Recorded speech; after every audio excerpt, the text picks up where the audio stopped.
going to die. Bonjour à toutes et à tous, c'est Jax Fatalist pour un nouveau tutoriel sur Cinema 4D. Alors aujourd'hui, je vais vous apprendre à faire ceci. Ça c'est la fin.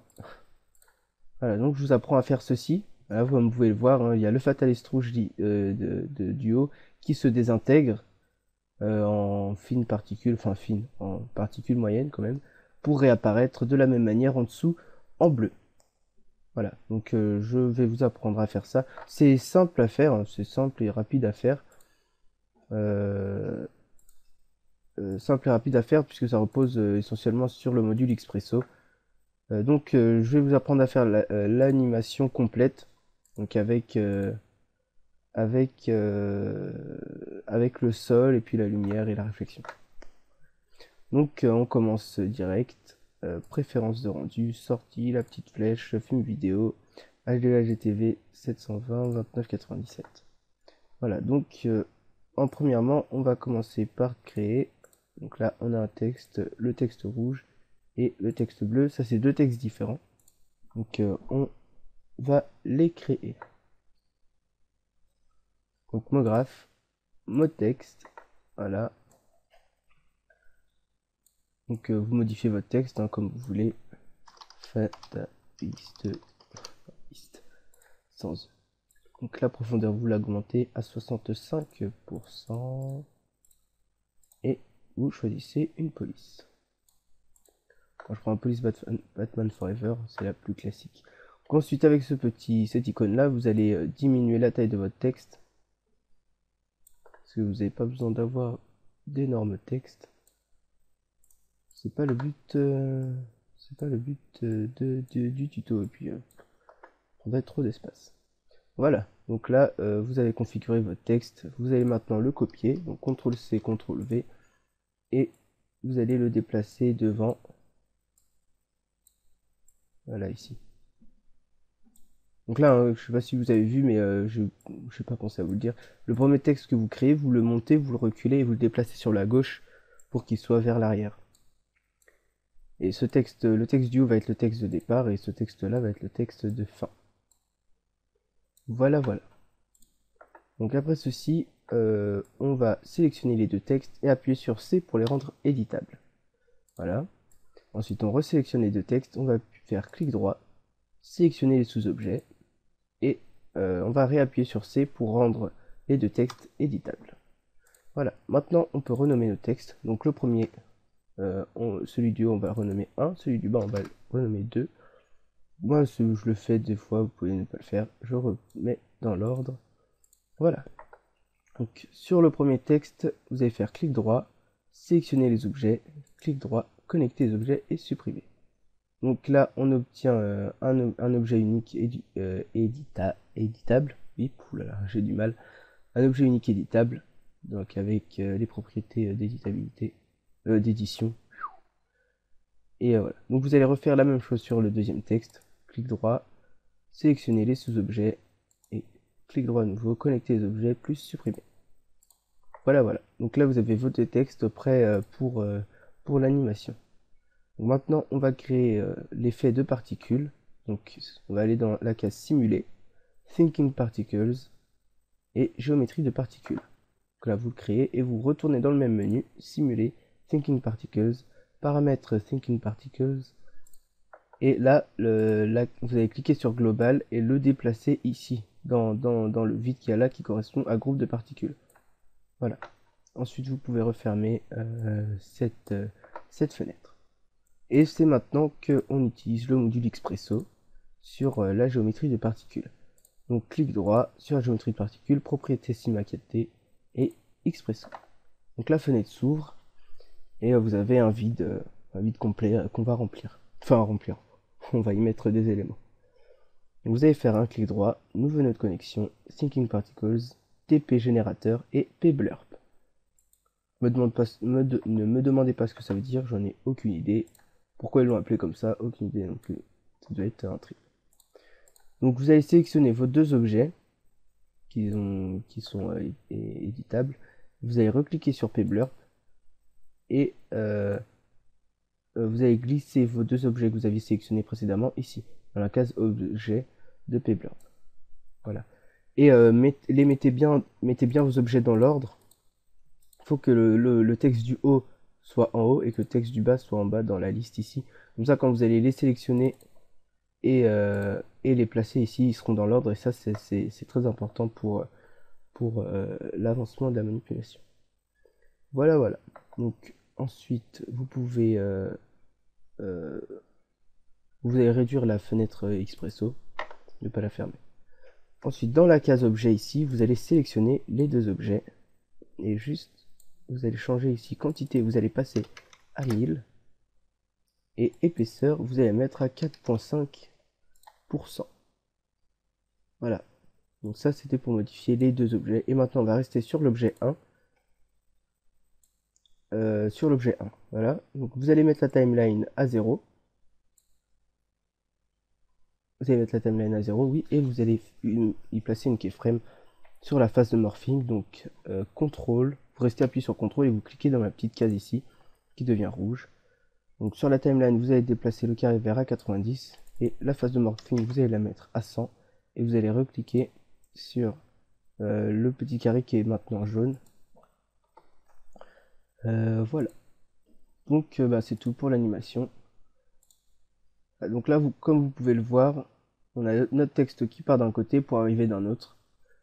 Et ce sens de déplacement, vous pouvez le modifier ici, là, dans intervalle. Donc là, c'est de Z- à Z+. Vous pouvez le changer pour y mettre les autres.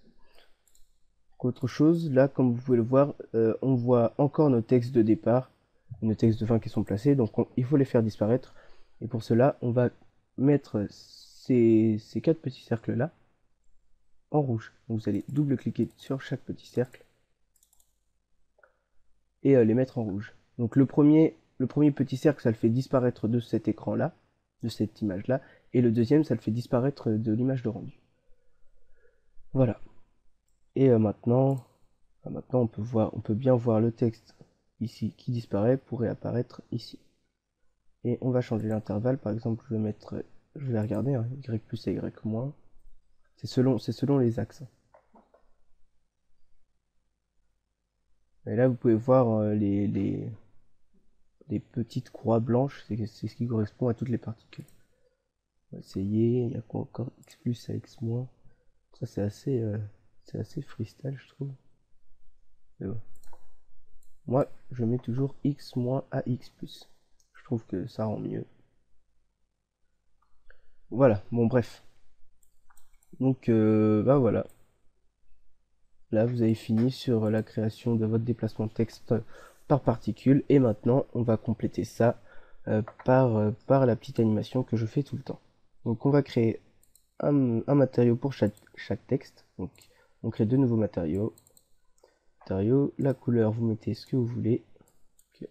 Je mets du violet, comme ceci, du violet. Et en réflexion, vous allez cocher la case réflexion, la laisser à 100% et appliquer dans la texture de la Fresnel à 100% également. Vous refermez la fenêtre et l'autre texte, vous allez faire pareil. Vous allez lui mettre une couleur, mettre bleu par exemple, ou vert, tiens, je vais mettre vert. Voilà. Et vous allez faire pareil, cocher la case réflexion, la laisser à 100% et appliquer une texture en Fresnel. Donc ça, voilà, après vous n'y touchez plus. Voilà. Donc le premier, vous allez appliquer vos matériaux directement sur les textes. Donc matériau violet sur 1,1. Non, je vais faire l'inverse. Voilà. Ensuite, même là, voilà. Dès là, déjà, normalement, on doit voir. Voilà. Les textes sont déjà colorés dans leur déplacement. Ok. Bon, maintenant, on va pas laisser ce fond noir dégueulasse. Donc, on va créer un sol auquel on appliquera une lumière. Donc, le sol, il faut le positionner par rapport au texte de fin pour éviter qu'il soit caché malencontreusement. Voilà. Vous allez mettre le sol en dessous, sous le texte. Pas en dessous, hein, mais voilà, faut qu'il soit en dessous, c'est tout. Et ce sol, vous allez le copier et le coller. Et sur ce second sol, le sol 1, vous allez appliquer une rotation 90, rotation P, à 90. On clique sur appliquer et maintenant il faut le reculer pour qu'il ne cache pas. Donc on va retourner à la timeline à 0. Et il faut reculer ce sol 1 pour qu'il ne cache pas notre premier texte. Comme ceci. Voilà.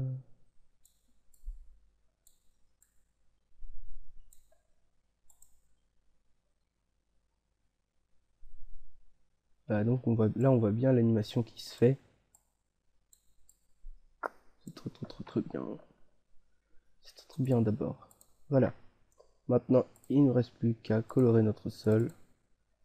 Donc là, on va mettre la couleur que vous voulez. Moi, généralement, je mets une couleur marron orangé, comme ça. Plutôt clair.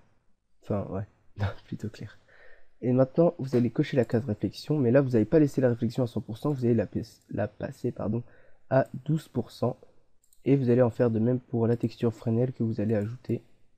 Vous la mettez à 12%. Donc ici, dans cette case, vous allez faire un double clic pour entrer dans les couleurs disponibles.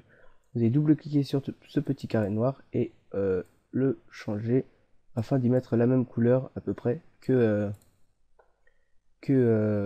la couleur de base de l'élément. La même couleur que ça. Ensuite, ce petit carré là, vous allez le déplacer vers la gauche. Et voilà. Ensuite, vous appliquez cette couleur à vos sols. Et pour terminer, on va ajouter une lumière.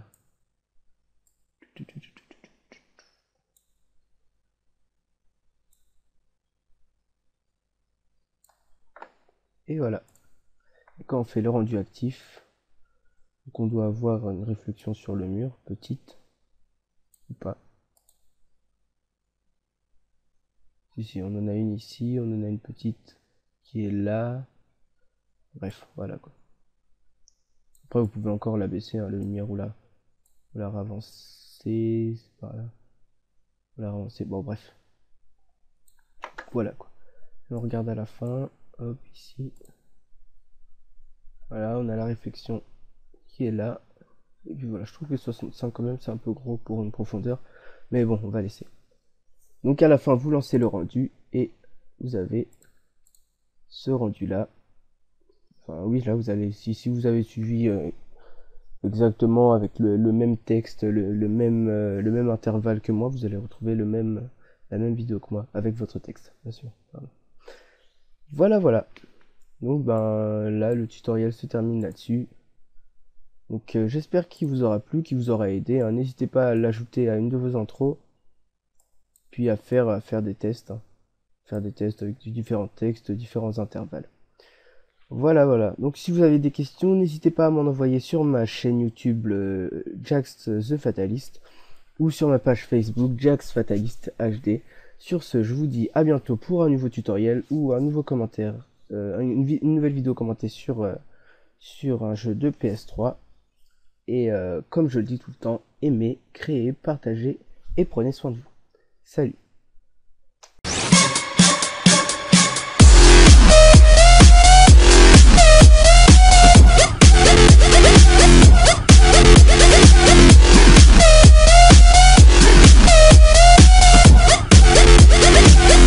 Now you're going to die.